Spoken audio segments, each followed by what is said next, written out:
ਜਿਹੜੀਆਂ ਅਸੀਂ ਗੱਲਾਂ ਕਰਨ ਲੱਗੇ ਨੇ ਇਹ ਗੱਲਾਂ ਤੁਹਾਡੀਆਂ ਵੀ ਨੇ ਤੇ ਸਾਡੀਆਂ ਦੋਵਾਂ ਦੀਆਂ ਨੇ। ਕਾਰਪੋਰੇਟ ਕੰਪਨੀਆਂ ਨੇ, ਕਾਰਪੋਰੇਟ ਹਾਊਸ ਬਣ ਚੁੱਕੇ ਨੇ। ਜੇ ਕੋਈ ਫਰਾਡ ਕਰਦਾ ਜਾਂ ਕੋਈ ਪਰੇਸ਼ਾਨ ਕਰਦਾ ਤੇ ਪਬਲਿਕ ਜਾਵੇ ਤੇ ਜਾਵੇ ਕਿੱਥੇ। ਮੇਰੇ ਨਾਲ ਭੁਪਿੰਦਰ ਸਿੰਘ ਜੀ ਬੈਠੇ ਨੇ। ਪਹਿਲੇ ਮੈਂ ਆਪਣੀ ਕਹਾਣੀ ਦੱਸ ਦਿੰਦਾ ਵੀ ਇੱਕ ਅਸੀਂ ਬੈਂਕ ਤੋਂ ਲੋਨ ਲਿਆ ਹੋਇਆ ਵਾ, ਸਾਡੀਆਂ ਕਿਸ਼ਤਾਂ ਉਸ 'ਤੇ 3-4 ਲੱਖ ਵੱਧ ਜਾ ਚੁੱਕੀਆਂ ਨੇ, ਕੋਈ ਸੁਣਵਾਈ ਨਹੀਂ ਹੈਗੀ। ਅੰਬਰਸਮੈਨ ਕੋਈ ਹੈਗਾ ਵਾ, RBI ਹੈਗੇ ਆ, ਕੋਈ ਉੱਥੇ ਜਾਣੀ ਕਹਿੰਦੀ ਉਹ ਜਵਾਬ ਹੀ ਨਹੀਂ ਦਿੰਦੇ ਹੈਗੇ। ਅਤੇ ਅੱਜ ਤੋਂ 6-7 ਸਾਲ ਪਹਿਲੇ ਅਸੀਂ ਫਾਸਟੈਗ ਦੇ ਵਿੱਚ ਪੈਸੇ ਜਮ੍ਹਾਂ ਕਰਾ ਰਹੇ ਸੀਗੇ, ਸਾਨੂੰ ਮੈਸੇਜ ਆਏ ਜਿੱਦਾਂ ਅੱਜ ਕੱਲ੍ਹ ਆਉਂਦੇ ਹੈਗੇ ਡਿਜੀਟਲ, ਜਾਣੀ ਕਿ ਅੱਜ ਕੱਲ੍ਹ ਜਿਹੜੇ ਚੱਲਦੇ ਪਏ ਹੈਗੇ ਰੈਸਟ ਜਾਣੀ ਡਿਜੀਟਲ ਕੋਡ ਵਗੈਰਾ ਬਣਾਏ ਹੋਏ ਨੇ, ਉਹਦੇ ਵਿੱਚ ਅੱਜ ਕੱਲ੍ਹ ਫਰਾਡ ਬਹੁਤ ਚੱਲਦਾ ਪਿਆ ਹੈਗਾ ਵਾ। ਉਹਦੀ ਜਦ ਲੜਕੀ OTP ਪਹਿਲੇ ਚੱਲਦਾ ਸੀਗਾ, OTP ਜਿਹੜੇ ਦਿੱਤਾ ਲੜਕੀ ਨੇ ਤਾਂ ਸਾਡੇ 49,900 ਰੁਪਏ ਨਿਕਲ ਗਏ। ਅਤੇ ਉਹ ਜਿੱਥੇ ਨਿਕਲੇ ਉਹ ਵੀ ਅਸੀਂ ਪਤਾ ਕਰ ਲਿਆ ਸਭ ਕੁਝ, ਉਸ ਤੋਂ ਬਾਅਦ ਸਾਨੂੰ ਪੈਸੇ ਨਹੀਂ ਮਿਲੇ ਹੈਗੇ। ਭੁਪਿੰਦਰ ਸਿੰਘ ਜੀ ਵੀ ਇਸੇ ਚੀਜ਼ ਦੇ ਸ਼ਿਕਾਰ ਨੇ ਤੇ ਦੱਸਣਗੇ। ਭੁਪਿੰਦਰ ਸਿੰਘ ਜੀ ਸੋਸ਼ਲ ਵਰਕਰ ਨੇ, RTI ਐਕਟੀਵਿਸਟ ਨੇ, ਸਮਾਜ ਸੇਵਾ ਲਈ ਅਸੀਂ ਇੱਥੇ ਬੈਠੇ ਹੈਗੇ ਹਾਂ। ਅਤੇ ਸਿਰਫ ਅਸੀਂ ਤੁਹਾਨੂੰ ਅਵੇਅਰ ਕਰਨ ਦੇ ਲਈ ਵੀ ਸਾਡੇ ਨਾਲ ਇੱਦਾਂ, ਤੁਹਾਡੇ ਨਾਲ ਵੀ ਇੱਦਾਂ ਹੋ ਸਕਦਾ ਹੈਗਾ ਵਾ। 3 ਤਰ੍ਹਾਂ ਦੇ ਲੋਕ ਹੁੰਦੇ ਆ, ਮੈਂ ਤੁਹਾਨੂੰ ਇੱਕ ਦੱਸਦਾ। ਇੱਕ ਤਾਂ ਹੁੰਦੇ ਹੈਗੇ ਫਲਾਈਟ, ਜਿਹੜੇ ਕਿ ਕੋਈ ਗੱਲਬਾਤ ਹੋਵੇ ਤਾਂ ਨੱਠ ਜਾਂਦੇ ਹੈਗੇ। ਇੱਕ ਹੁੰਦੇ ਫਾਈਟ ਕਰਨ ਵਾਲੇ, ਇੱਕ ਹੁੰਦੇ ਆ ਫਰਿੱਜ। ਫਲਾਈਟ ਵਾਲੇ ਜਿਹੜੇ ਆਪਣੇ ਹੈਗੇ ਆ ਉਹ ਤਾਂ ਭਾਈ ਚੱਲ ਛੱਡ ਯਾਰ ਕੀ ਲੈਣਾ ਦੇਣਾ ਹੈਗਾ ਵਾ। ਅਤੇ ਜਿਹੜੇ ਫਾਈਟ ਵਾਲੇ ਹੁੰਦੇ ਆ, ਭੁਪਿੰਦਰ ਸਿੰਘ ਜੀ ਬੈਠੇ ਕਹਿੰਦੇ ਯਾਰ ਪੰਗਾ ਲਵਾਂਗੇ, ਇਨਸਾਫ ਲਵਾਂਗੇ, ਉਹ ਫਾਈਟ ਕਰਦੇ ਨੇ। ਤੀਜਾ ਨੰਬਰ ਫਰਿੱਜ, ਜਿਹੜੇ ਘਰਾਂ 'ਚ ਬੈਠੇ ਹੁੰਦੇ ਯਾਰ ਅਸੀਂ ਕੀ ਲੈਣਾ ਹੈਗਾ ਵਾ। ਅਤੇ ਉਹ ਵਿੱਚ ਨੇ ਮਿਡਲ ਹੈ, ਫਾਈਟ ਕਰਨਗੇ ਲੋਕਾਂ ਦੇ ਲਈ, ਆਪਣੇ ਲਈ ਜਿਹੜਾ ਨਿਆਂ ਹੈਗਾ ਲੈਣਗੇ। ਭੁਪਿੰਦਰ ਸਿੰਘ ਜੀ ਆਪਾਂ ज़्यादा गल्ला नहीं करेंगे, लोग टाइम घट है। सत श्रीकाल जी, मैं आपको हिंदी में इसलिए कह रहा हूँ क्योंकि नेशनल चैनल पे मैं चाहता हूँ कि ये जो मैं आपको मैसेज देने जा रहा हूँ आपका नेशनल चैनल पे आए, सब लोग इसे आगे फॉरवर्ड करें, आपको पता लगे कि कैसे कॉरपोरेट सेक्टर आजकल लोगों की जेबें काट रहा है। जेब कतरे बन गए हैं ये। मैं अपना एग्जाम्पल पहले देता हूँ, जिसे कहते हैं जिस तन लागे वही तन जाने। हो लोगों के साथ रही है, लोग बताते नहीं। जो इनकी बात ठीक है, फ्रिज में लगे हुए हैं लोग। मेरी 2 गाड़ियाँ हैं। हमने सबसे पहले पहली गाड़ी का बताता हूँ, जो शॉर्टकट हुआ था वो बताता हूँ। मैंने, मेरे बेटे ने SBI फास्टैग के लिए अप्लाई किया और उसके बाद फास्टैग आ गया। उसने फास्टैग अपनी गाड़ी पे लगा लिया। रात को उसने निकलना था तो उसने पैसे डाले, पैसे नहीं डल रहे थे। तो उसने मेरी बेटी को कहा, मतलब कि वो अमृतसर में था, बेटी लुधियाना में थी, भाई पैसे डाल दे। तो बेटी ने SBI फास्टैग पैसे डाले, मगर वो गलती से, उसे नहीं पता था कि नया फास्टैग इशू हो गया। बेटे ने किसी तरह से पहले वाले फास्टैग समझ के उसमें 1100 रुपये डाल दिया। परंतु जब गाड़ी फास्टैग के टोल पर जाती है तो वहाँ कहते हैं कि आपका पहला फास्टैग ब्लॉक हो गया है। हमें कुछ समझ नहीं आई, तो किसी तरह से चलो उन्होंने हमारे साथ एडजस्ट किया। तो जो दूसरा फास्टैग था वो हमें 1.5 महीने बाद बाई पोस्ट आता है। मैं दूसरे फास्टैग को, उनको NICT वाले हैं जिनका लेटर मेरे पास है, सब कुछ है, बाई स्पीड पोस्ट उन्हें वापस भेज देता हूँ और उनको कह देता हूँ कि इसे ब्लॉक कर दो, हमारा पहला चल रहा है। वो करीब मेरी फ़ाइट के बाद वहाँ के कोई प्रेसिडेंट हैं, बड़े अच्छे से इंसान हैं, इसे व्हाट्सएप में मेरे पास हैं, उन्होंने किसी तरह से एडजस्ट करू के मेरा वो फास्टैग बंद करा दिया।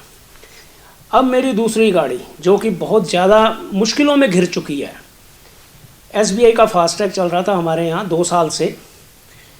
रियर विंडो टूट गई, फ्रंट विंडो टूट गई, हमने उसे चेंज करवाया। तो नेचुरल रिप्लेस होता है फास्टैग में। SBI फास्टैग के एजेंट के पास गया, उसने मुझे रिप्लेस कर दिया। मेरे नया फास्टैग है, मैंने लगा लिया। 2 टोल टैक्स निकली गाड़ी, तीसरे पे आया नहाई ने आपका फास्टैग रोक लिया है।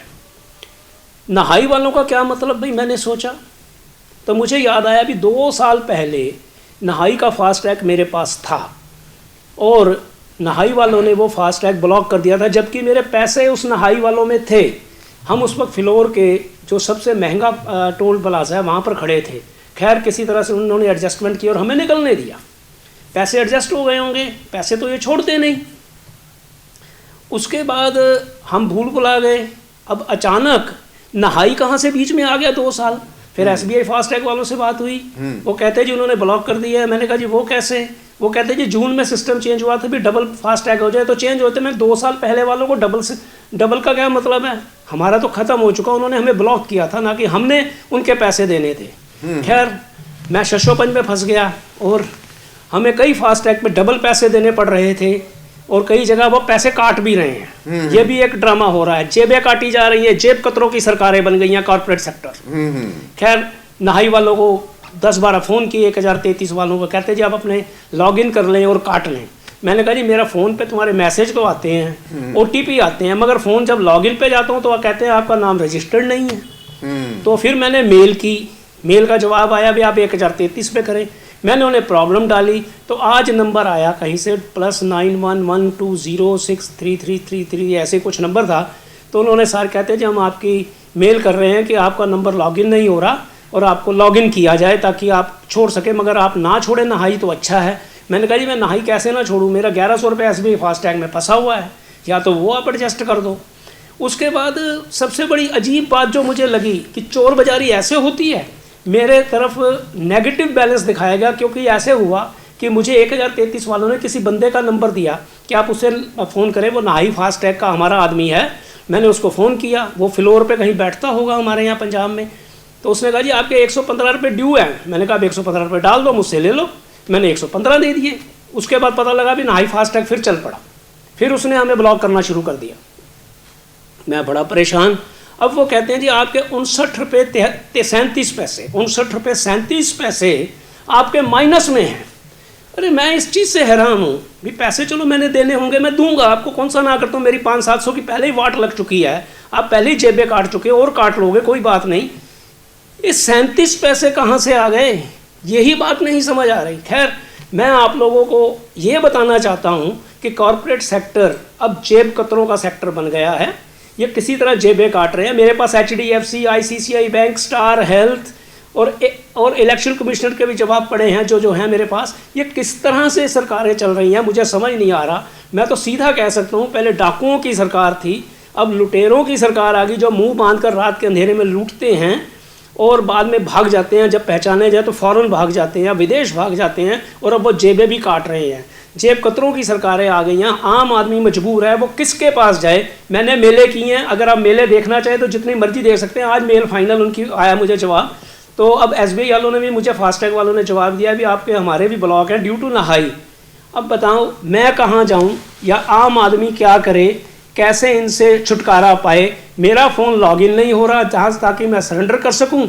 OTP उनके आते हैं, सारे मैसेजेस पे आते हैं, फ़ोन लॉगिन नहीं है। आज उन्होंने मेल किया मेरा फ़ोन लॉगिन करने के लिए, कहते हैं फिर आप जब लॉगिन हो जाओगे 2-4-5 दिन में आप सरेंडर कर देना। सरेंडर करूँगा तब तक गाड़ी मेरी किसी टोल टैक्स से निकलेगी, फिर माइनस कर देना। आपको ज़रूरत क्या हमें माइनस करने की।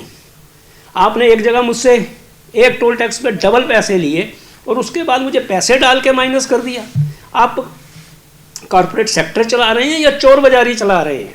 आप इसका जवाब मुझे ये जनता दे, किस किस के साथ ये सब हो रहा है कमेंट में लिखो, वो भी लिखो, क्योंकि हो बहुत लोगों के साथ रहा है। लोग बोलते नहीं, डरते हैं, डर के कुछ नहीं चलेगा। आप लोगों को बताना होगा। और हाँ, इनका फ़ोन नंबर क्या है आपका? 9041201127। दोबारा बोल दीजिए। 9041201127। आपको ये नंबर दिया जा रहा है, आप इस नंबर पे सारी बात कर सकते हैं। मैं अपना नंबर नहीं दे रहा ताकि इनको पता लग सके कि कोई ऑफिसर नहाई वाला सुन रहा है। और आप लोगों से एक रिक्वेस्ट है, कोई हमें अपनी एडवर्टीजमेंट नहीं करनी, आप इसको ज़्यादा से ज़्यादा शेयर करें ताकि नितिन गडकरी जो कि बेहद ईमानदार आदमी कहे जाते हैं उन तक ये बात पहुँचे कि ये कारपोरेट सेक्टर वाले मिलकर लोगों को कैसे तंग कर रहे हैं। जून से कानून आया है आपका, जून से, और आप मेरा 2 साल पहले वाला चला रहे हैं उसमें लाकर। ये कैसे हो सकता है? आपके कानून अपने हिसाब से चलते हैं, आप जो कानून बनाते हैं अपने आप मन से बना लेते हैं। जून से आपका आया तो आप जून से पहले वाले को बीच में ऐड क्यों कर रहे हैं जबकि हम आपके साथ चल ही नहीं रहे? ये तो एक अजीब फितरत सी हो गई भी हमें जेबें काटनी या तरीके सोचने, और फिर आपके जो 1033 में बैठे हुए हैं वो कोई रास्ता नहीं दिखाते। SBI फास्टैग में भी किसी तरह से मैंने 1.5 महीना अपना 2 महीने वेस्ट की और किसी तरह से मैं SBI फास्टैग के प्रेसिडेंट तक पहुंच गया और उसने मेरी मदद कर दी। अब आम आदमी आपके नहाई तक कहाँ पहुंचे? बिल्कुल बिल्कुल, गूगल में जाइए, नहाई के एडमिनिस्ट्रेशन के नंबर लिए, कोई भी नंबर नहीं आता। आपके कितने नंबर मैंने चलाने की कोशिश की, एक्सटेंशन ली, उसमें सिर्फ आता है हेलो, हाँ जी एक्सटेंशन बताइए और फलाना, जैसे आपके AI बोल रहा होता है और आगे कुछ चलता ही नहीं। आगे जयराम जी की, ठीक है, ये है हिंदुस्तान, ये बना दिया कॉर्पोरेट कंपनियां और ये है हमारी सरकार की पॉलिसियां कि जनता को परेशान करो। ये हमारी जनता आगे कैसे बढ़ जाए, देश हमारा डेवलप कैसे हो जाए। मुझे हैरान की इस चीज के, जिस तरह जजिया कर लगाता था ना औरंगजेब, इन्होंने ये जेब कतरा टैक्स लगा दिया है। कोई फर्क नहीं है आज की सरकार में और मुगल सल्तनत में, मैं साफ कह सकता हूँ। और देखिए भूपेंद्र सिंह जी ने ये बातें की हैं फास्टैग के बारे, तो धन्यवाद अपना भूपेंद्र सिंह जी, आपने हमारे से शेयर किया। मैं आपसे HDFC की भी करूंगा, बाद में करेंगे, पहले ये ICICI की भी करूंगा और इसके बाद स्टार हेल्थ की भी करूंगा। ये कॉर्पोरेट सेक्टर किस तरह चोर बाजारी और अंधेरी बचा रहे हैं। और मैं आपको एक छोटी सी बात बताता हूँ, मेरा केस अब इस टाइम स्टार हेल्थ का कंज्यूमर कोर्ट में है और वहाँ मैं HDFC की उस बात के बारे में बात कर रहा था। तो वहाँ पर एक लेडी हैं, उन्होंने मुझे बताया भी हमारी भी यही समस्या है, हम उनसे पूछते हैं कोई जवाब ही नहीं देते। आज मैंने स्टार हेल्थ कह रहा हूँ सॉरी, आज मैंने SBI फास्टैग पे भी उनसे बात की जिन्होंने मेरी मदद की। तो मैंने उनसे स्टार हेल्थ की बात हुई तो वो कहते हैं यही हमारे साथ हो रहा है। हो सबके साथ रहा है, लोग बोल नहीं रहे, बोलोगे तभी चल पाओगे, नहीं तो कटोगे, बंटोगे तो कटोगे, आपको बांटा जा रहा है और आप कटोगे और ऐसे ही जेबें आपकी काटेंगे। सावधान हो जाइए, इकट्ठे हो जाइए और आइए सोशल मीडिया पे इन चीज़ों का विरोध कीजिए। इनकलाब जिंदाबाद।